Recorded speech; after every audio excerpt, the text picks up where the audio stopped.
call this just a conference. This isn't a conference of people. This is a movement, and I'm proud to stand with you here today.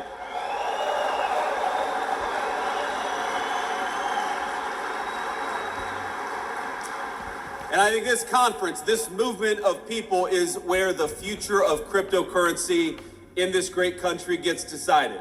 So let's start by making one thing abundantly clear. That future is going to be decided by the people, by you, not by unelected bureaucrats.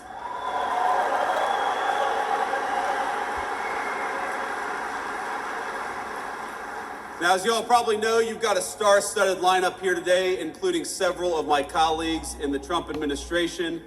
David, Bo, Hester, I know you're all out there. It's great to be among so many friends and allies.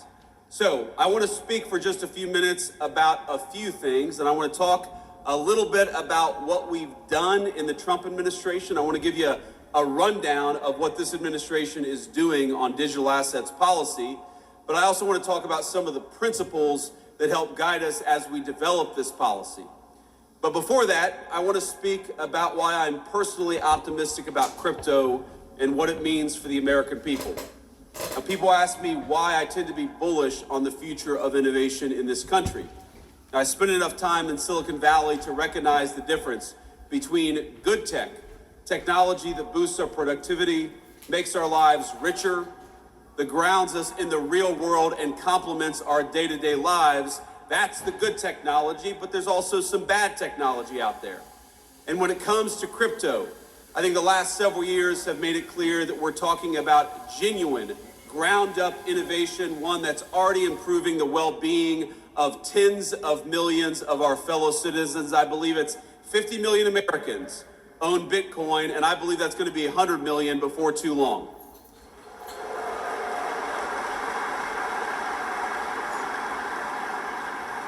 But it's not just about Bitcoin and about the value that's been generated, the wealth that's been generated by so many millions of our fellow citizens. Through decentralized finance, crypto has transformed how Americans transact with one another. It's expanded access to banking for many who may not otherwise have had it.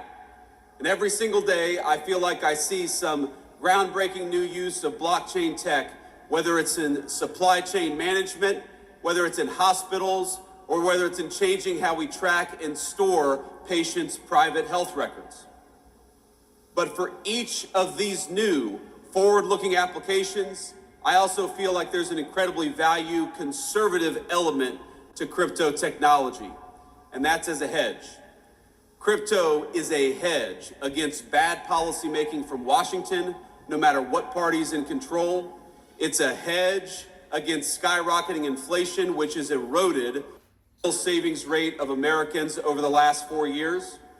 And as you all know well, it's a hedge against a private sector that's increasingly willing to discriminate against consumers on the basis of their basic beliefs, including their politics.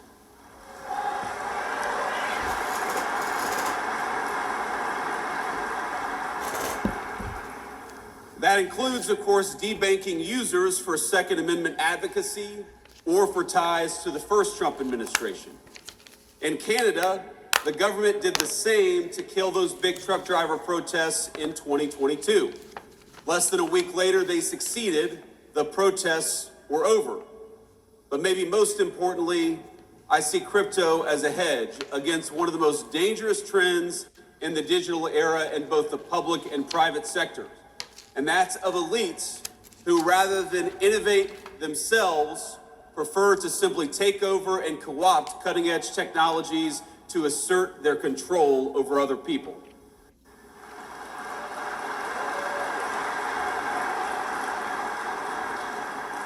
And I know we believe this in this room. That's not Bitcoin. It'll never be Bitcoin, and you guys are going to make sure that happens.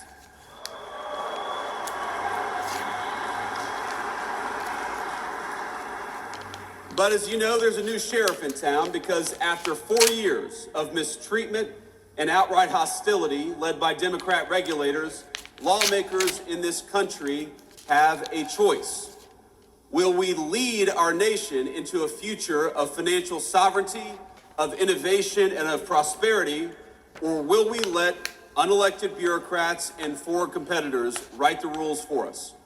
And I'm here today to say loud and clear, with President Trump, crypto finally has a champion and an ally in the White House.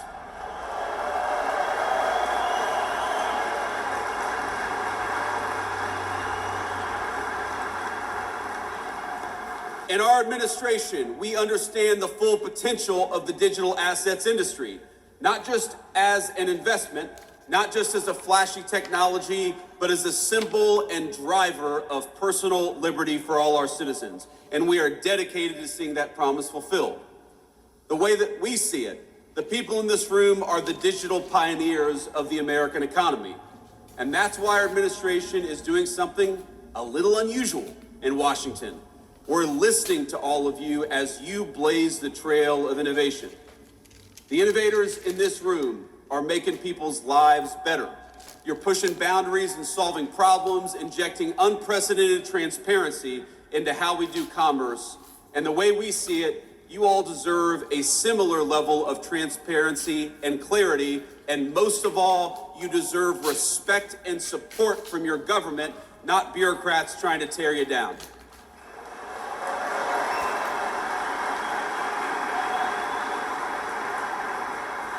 Now that means a few substantive concrete steps. And of course, the first and most important of those steps is straightforward. We've got to clean up the wreckage that the last administration left us. And since day one, that is exactly what we've been trying to do. Our administration, we prioritize eliminating the rules, the red tape, and the lawfare that we saw aimed at crypto by our predecessors. We're ending the weaponization of federal regulations against this community. To put it simply, Operation Choke Point 2.0 is dead, and it's not coming back under the Trump administration.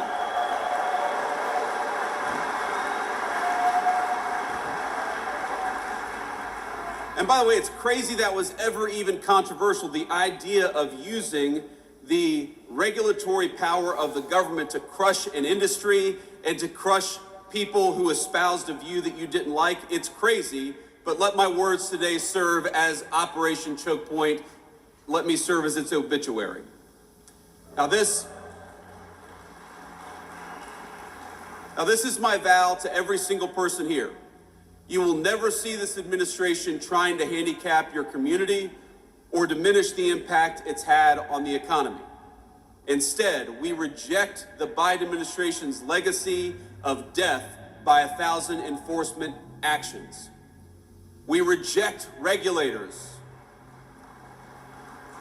Maybe the most important thing that we did for this community, we reject regulators and we fired Gary Gensler, and we're gonna fire everybody like him.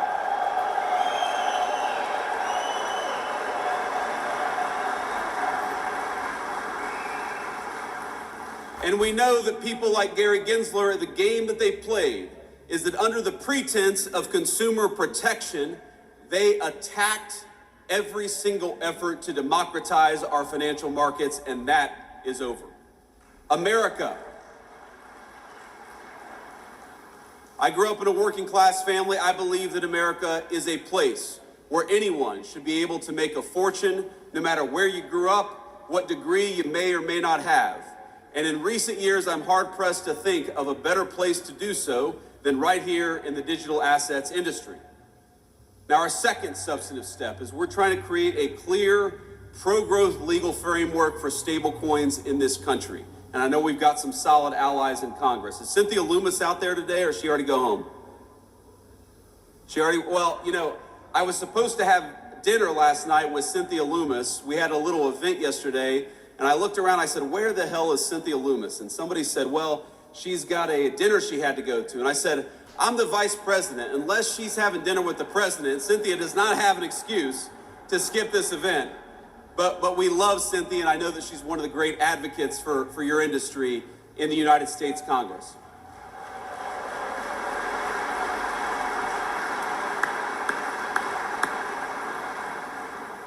Now, I know, led by Cynthia and other great legislators, Congress is hard at work getting the Genius Act passed and across the president's desk as quickly as possible. And that's an important step. It's with good reason, because regulatory uncertainty in this country has pushed way too much stablecoin activity overseas over the last few years. Now, somebody said to me yesterday that Bitcoin has done so much over the last few years with so many headwinds. Wouldn't it be nice to have a government that provided some tailwinds to one of the fastest growing industries in our country? And that's what we aim to do.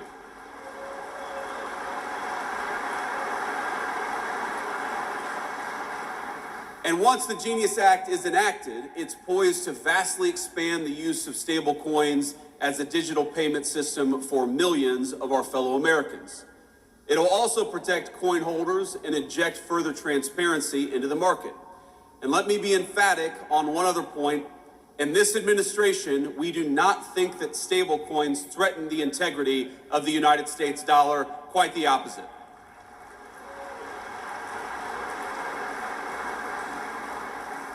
In fact, we view them as a force multiplier of our economic might. Dollar-pegged stablecoins, particularly once Genius is enacted, is only going to help the American economy, and it's only going to help the American dollar. So, again, we're optimistic that the Senate is able to move quickly on passing a clean Genius Act, and for the House to follow up and do the same. And of course, once that happens, our great President Trump will sign it into law the minute it comes across his desk. Now, when that's happened, when the administration will then fully shift to our third priority, which is to enact a transparent and tailored regulatory framework for digital assets, one that's pro-innovation and fully incorporates crypto into the mainstream economy. And again, I've talked to so many of you over the last couple of days, and the consistent fear that I hear with all the great things that have happened over the last couple of months, the consistent fear that I hear is that there's still this perception that digital assets are not welcome in the mainstream economy. And let me promise you that our effort to change the policy is purely about changing that. We want our fellow Americans to know that crypto and digital assets, and particularly Bitcoin, are part of the mainstream economy and are here to stay.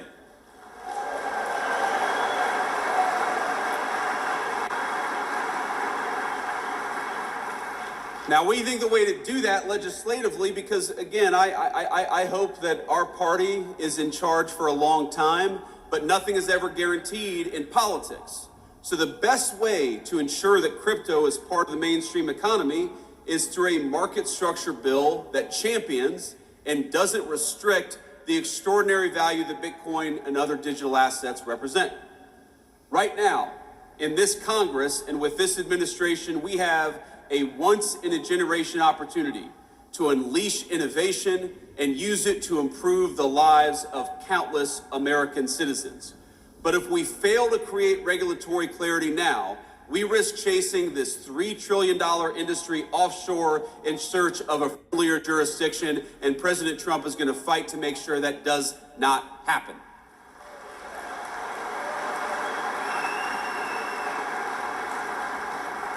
Think about this. By locking in smart, pro-innovation rules of the road, we can also make sure that Democrats or anybody else never wage another war on the crypto community.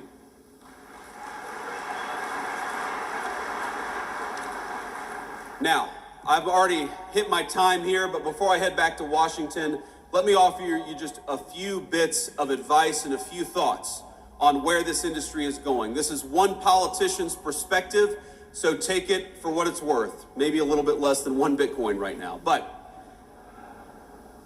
let me say a few things. First of all, I remember when I ran for Senate the first time I'd ever entered politics back in 2022. And one of the frustrations, honestly, that I had with the crypto community as a person who was one of the only people running for office who actually owned Bitcoin, and I still own a fair amount of Bitcoin today.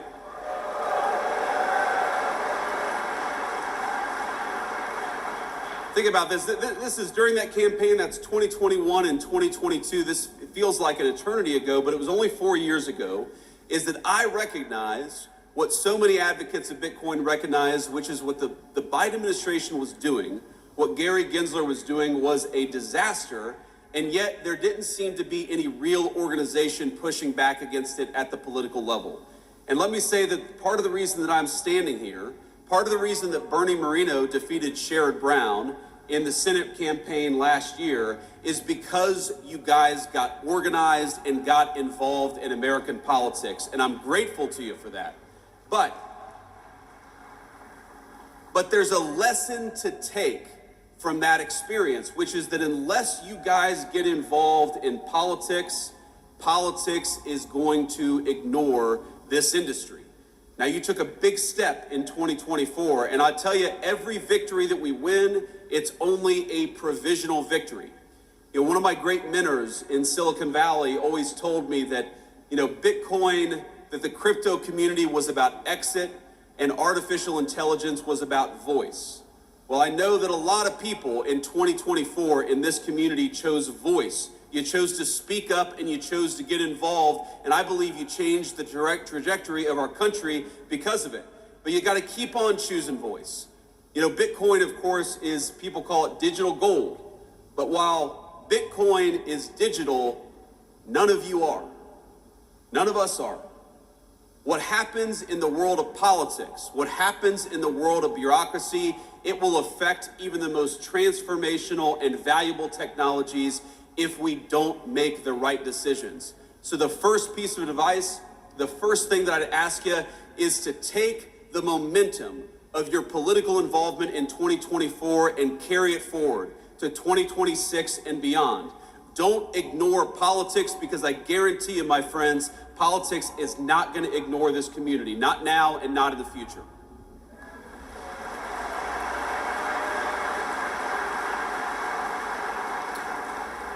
The second thing that I want to toss out there is that we have to start thinking of the long-term strategic implications of Bitcoin. Bitcoin is owned by about 50 million Americans. A lot of Americans have made a lot of money, have created a lot of wealth for themselves, and that's a great thing. But I actually think that where Bitcoin is going is as a strategically important asset for the United States over the next decade. It's one of the reasons why President Trump, with the help of our great AI guy, David Sachs, it's one of the reasons why we started the Bitcoin Reserve, because we want to start to put in motion the strategic importance of Bitcoin for the United States government. We know that the PRC doesn't like Bitcoin. The People's Republic of China doesn't like Bitcoin. Well, we should be asking ourselves, why is that? Why is our biggest adversary such an opponent of Bitcoin? And if the Communist Republic of China is leaning away from Bitcoin, then maybe the United States ought to be leaning into Bitcoin. And that's one of the things that we're going to be doing.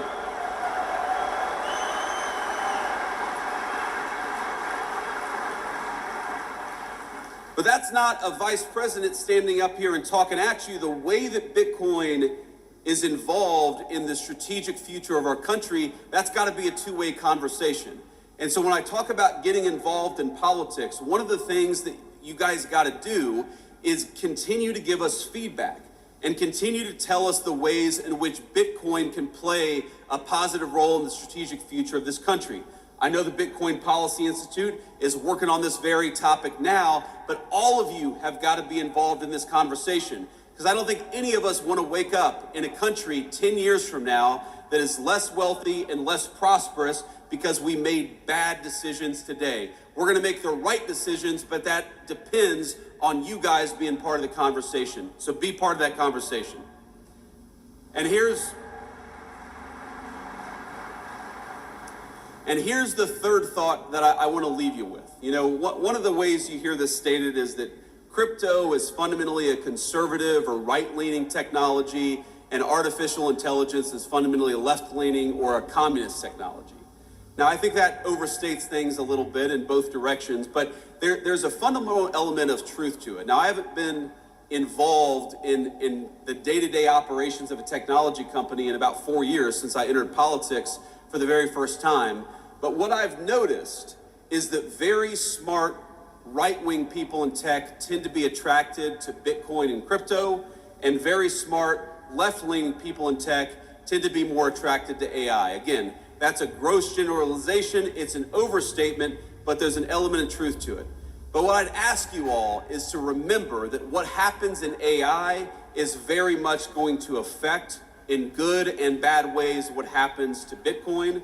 And of course, what happens to Bitcoin is very much going to affect what happens in AI. So, while this is certainly a Bitcoin conference, and I know we're all proud of what you guys have accomplished over the last 10 years, my final piece of advice is to make sure you're keeping tabs on and staying involved in what's happening with artificial intelligence, because I don't want Bitcoin to be negatively affected by what happens in AI, and most importantly, I don't want America to be negatively affected by what happens in AI. And the best way to ensure that smart people are at the AI conversation is to ensure that Bitcoin is part of the artificial intelligence conversation. Our administration is committed to it. I want you guys to be committed to it as well.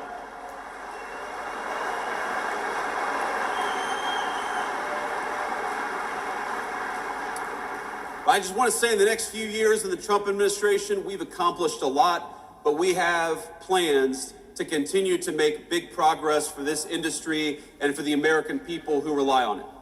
The whole of government, we're going to need your help, we're going to need your guidance, we're going to need your encouragement, and at times, yes, because this is politics, our politicians are going to need your pressure. So, have fun this week, but keep the pressure up. And we'll do great things together for our industry, but most importantly, for the cause of personal freedom and the United States of America. God bless you guys, and thanks for having me.